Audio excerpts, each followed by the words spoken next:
Jésus-Christ, le Dieu éternel, le sauveur des âmes, nous te remercions. Tu nous as donné les moments, Seigneur Jésus, que tu nous as rassemblés de ton sang. Éternel Dieu, nous voulons parler de toi.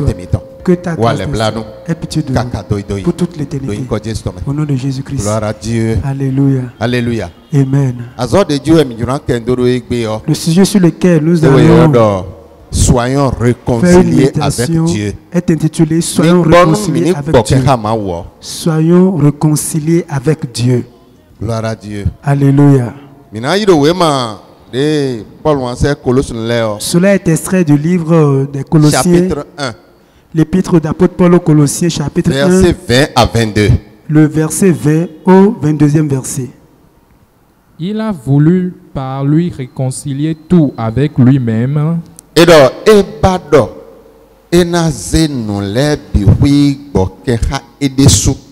Tant ce qui est sur la terre que ce qui est dans les cieux, en faisant la paix par lui,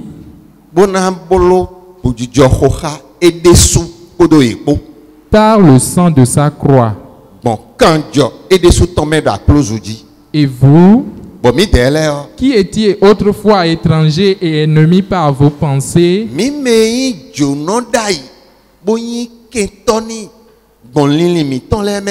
et par vos mauvaises œuvres, il vous a maintenant réconciliés par sa mort dans le corps de sa chair,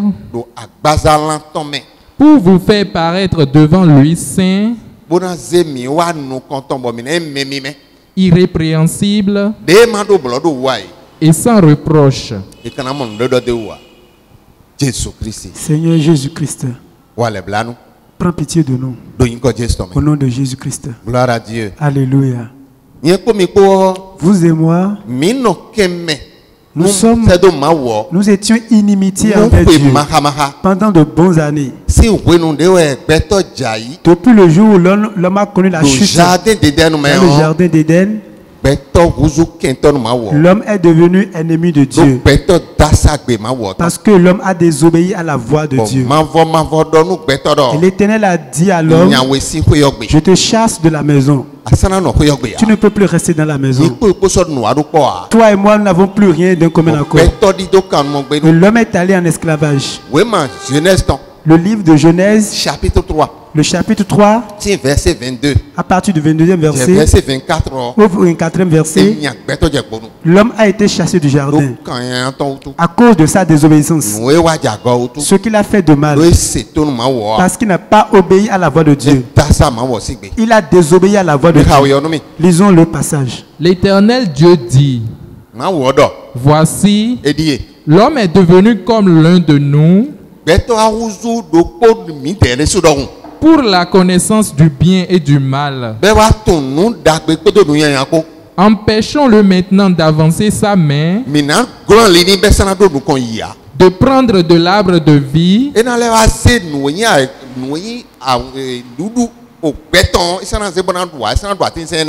d'en manger et de vivre éternellement. Et l'Éternel Dieu le chassa du jardin d'Éden pour qu'il cultivât la terre d'où il avait été pris. Que le Seigneur nous vienne en aide. C'est pour cela l'homme est devenu errant. Et quoi que l'homme trouve, il les appelle Dieu. On appelle la terre Dieu. On appelle les montagnes Dieu. Les ferrailles Dieu. Les arbres aussi on les appelle Dieu. Les oiseaux sont devenus Dieu. Les animaux qui sont dans les forêts, les serpents, on les adore et on les considère comme Dieu. Et l'homme évolue dans la méchanceté. Et il est éloigné de Dieu pour toute l'éternité. Et Dieu a vu cela. Parce que l'homme souffre dans ce détour-là. L'homme n'a plus trouvé de sauveur. Et il est souffrant, il ne trouve plus de sauveur. Et Dieu a vu cela, il a dit, c'est moi qui l'ai quand même créé à mon image. Parce que c'est moi qui ai dit, je t'ai créé à ma ressemblance. Va maintenant et remplir la terre. Maintenant, je vais te faire revenir. Comment l'homme va revenir maintenant? Dieu a envoyé son témoin. C'est lui, le Seigneur Jésus-Christ, qui s'est incarné, qui est venu dans ce monde. Et c'est lui qui adresse son appel aux hommes. Mais l'homme ne veut pas venir à lui. L'homme a vu les choses qui sont mauvaises. Et il les considère comme des bonnes choses. Et il s'en est assis auprès de ces choses. Et cela lui procure la mort. Cela lui procure la souffrance. Cela lui procure la misère. Cela lui procure de différentes sortes de péchés. Et l'homme voit que ces choses-là maintenant, qu'il croit que ce sont des bonnes choses. Et c'est devenu une mauvaise chose pour moi. Et ça constitue une maladie. Ça lui apporte la mort. Et l'homme est devenu errant. Il ne voit plus rien. Et Dieu a appelé l'homme. Viens. Viens pour que nous nous réconcilions. Viens. Viens pour que nous nous réconcilions.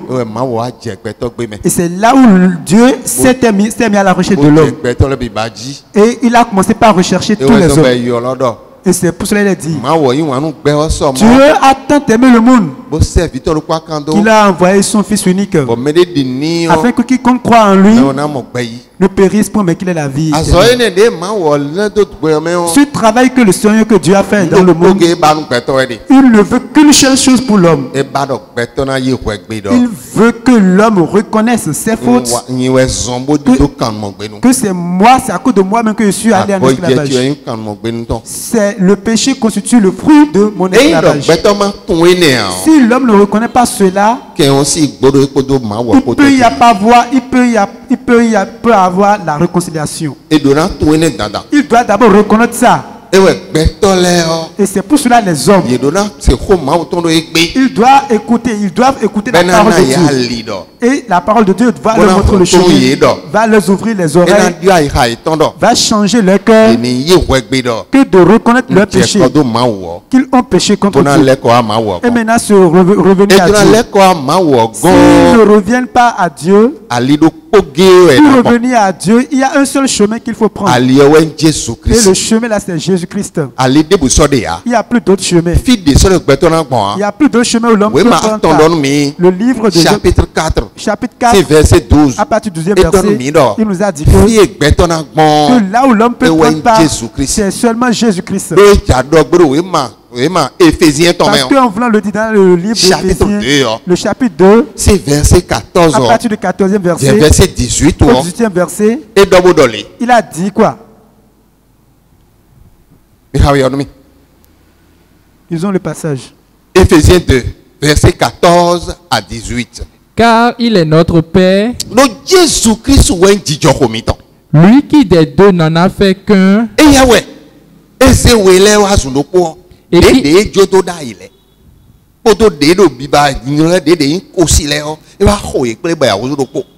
qui a renversé le mur de séparation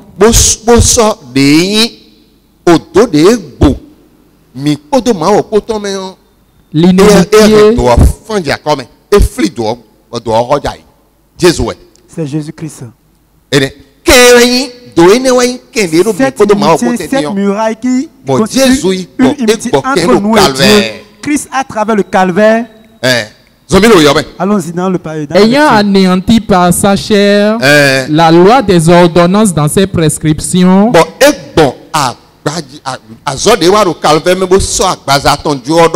à travers l'œuvre salvatrice qu'il a accomplie, il a livré son corps. Et tout ce qui est ordonné qui pouvait nous condamner, à travers nos il a tout anéanti. Amen. Amen. afin de créer en lui-même avec les deux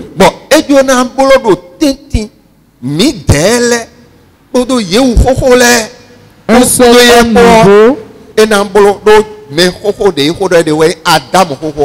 celui dont il parle qui est en c'est Adam qui a péché,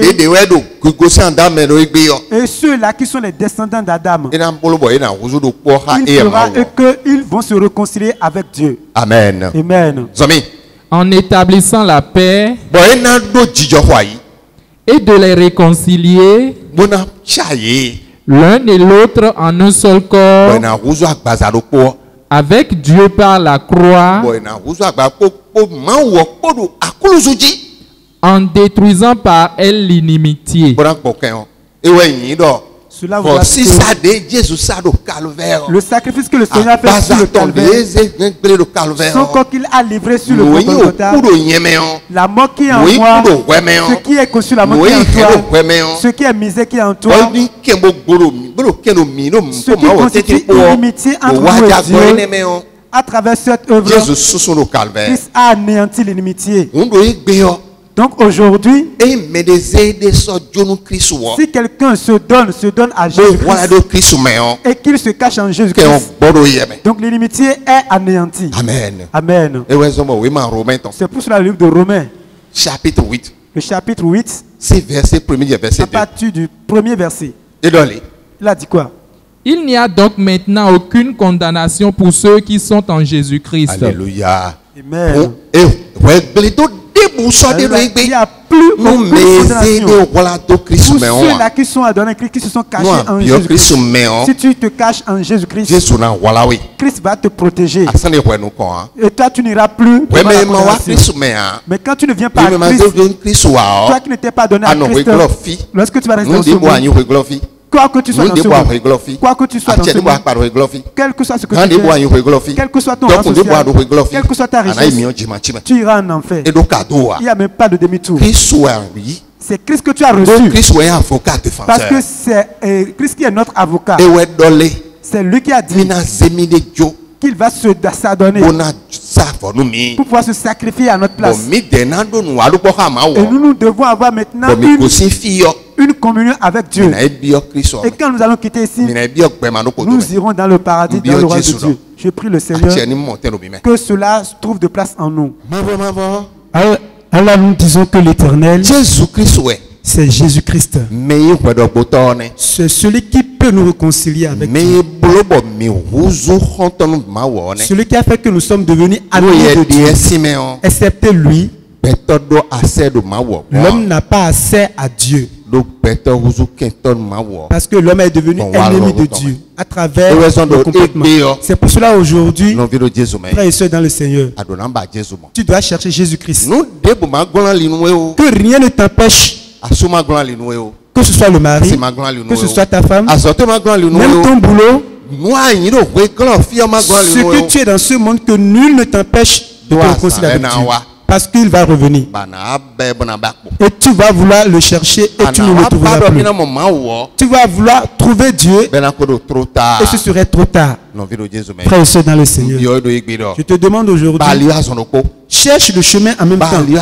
Cherche le chemin en même temps. Parce qu'il est écrit, le livre d'Ésaïe, Ésaïe 55. Verset 6. Nous allons commencer à partir du 6e verset. Il a dit, cherchez l'Éternel pendant qu'il se trouve. Cherche-le aussitôt, maintenant. Fais tout possible pour pouvoir le toucher de ta main. Alors Jésus-Christ n'est pas une pierre.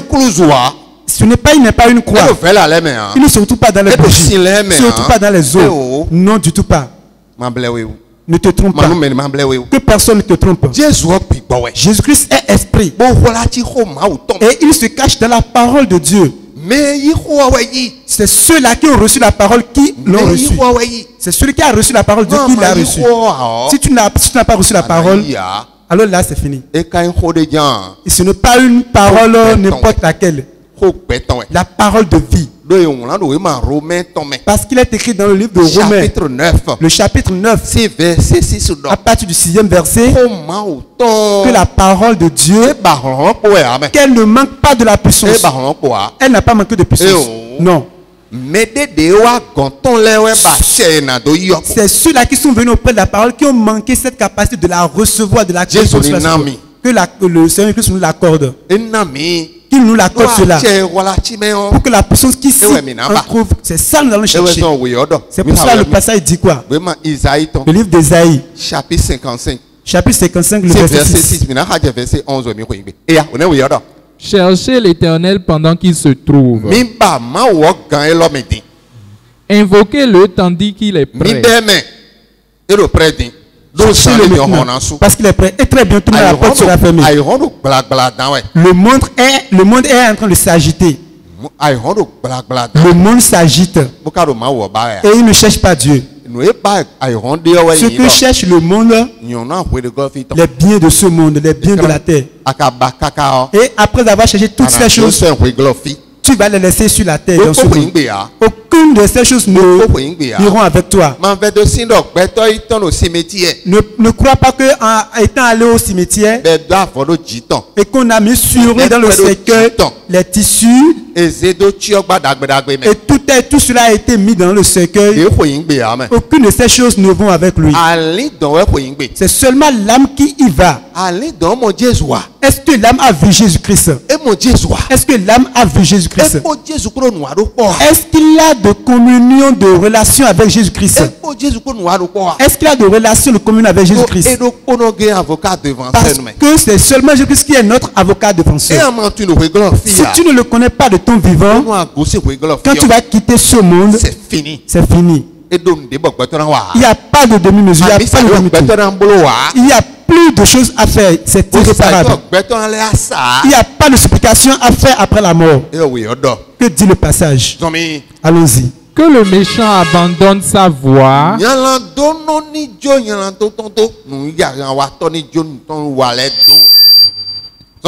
Et l'homme d'iniquité ses pensées.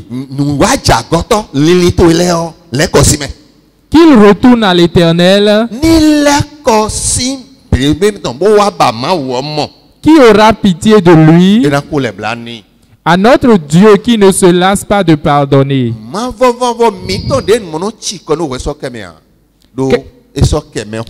Parce qu'il a pardonné aux anciens. Le père Abraham, les David, les Josué. Et il va nous aussi nous pardonner aujourd'hui. Parce que quand le pécheur reconnaît son péché, le pécheur qui reconnaît sa chute, celui qui a perdu le chemin reconnaît qu'il est sur un chemin perdu et qu'il a fait demi-tour, il est revenu chez celui-là qui va lui montrer le bon chemin. L'Éternel va le pardonner et il va lui montrer le bon chemin. Et le chemin qu'il va prendre pour aller, il va lui montrer ce chemin. Allons-y dans la lecture. Car mes pensées ne sont pas vos pensées.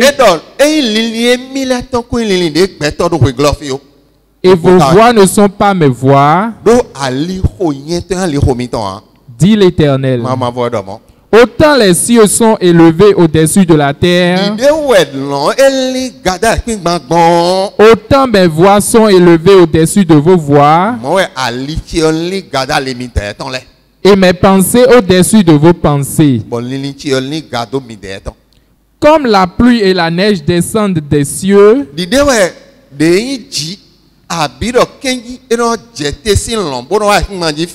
et n'y retournent pas sans avoir arrosé,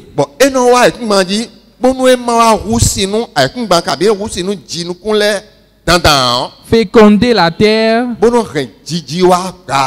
et fait germer les plantes, sans avoir donné de la semence au semeur,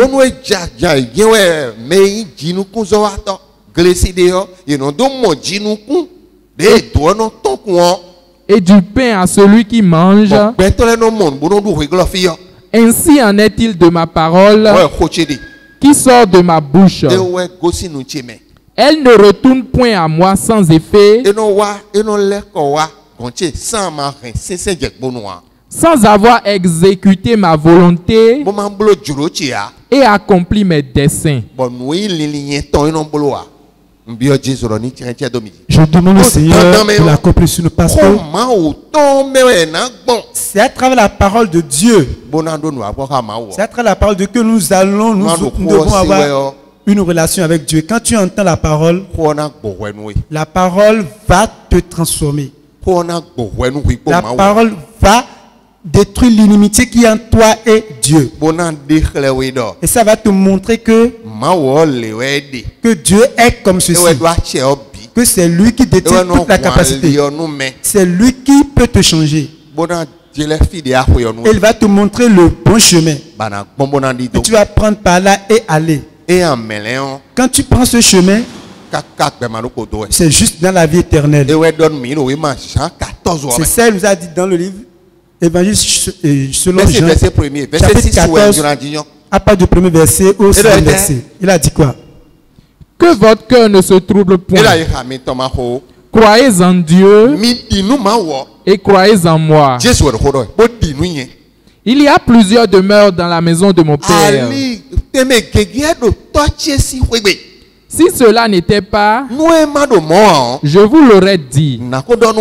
Je vais vous préparer une place.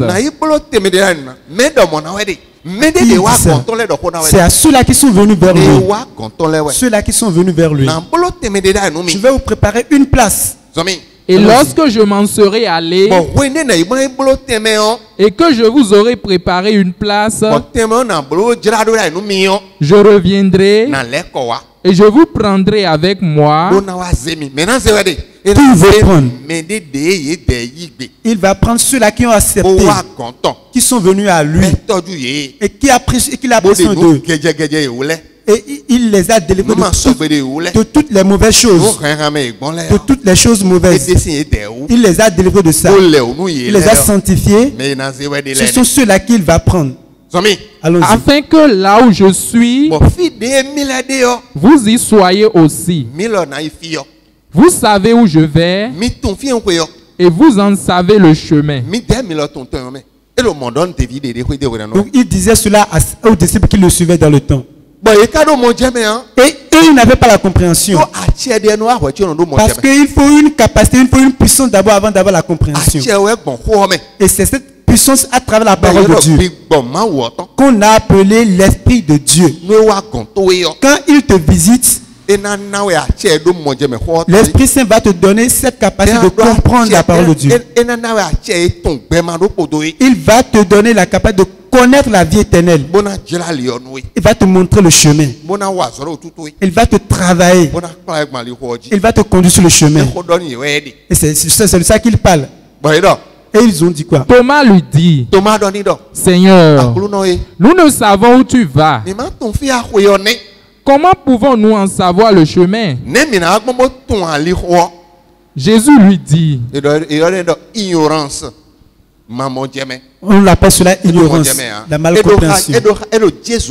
Il est à côté de Christ, mais il n'a pas eu la compréhension parce que son cœur n'a pas été ouvert là-dedans. On doit d'abord ouvrir son cœur là-dedans. On doit lui faire une opération d'abord.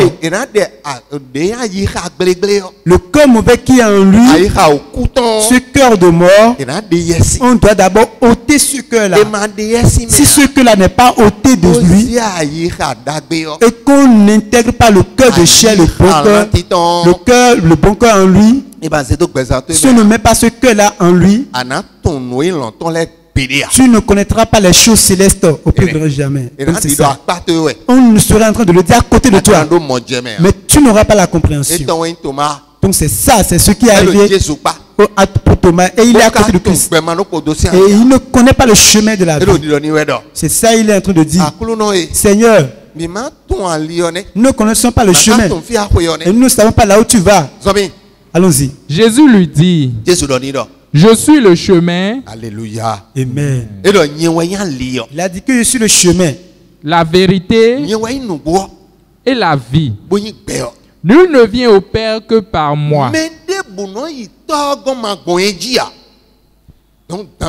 Alors là, forcément, c'est Jésus-Christ qui ne prend pas par Jésus-Christ, il est péri. Donc tout est en lui. Au nom de Jésus-Christ.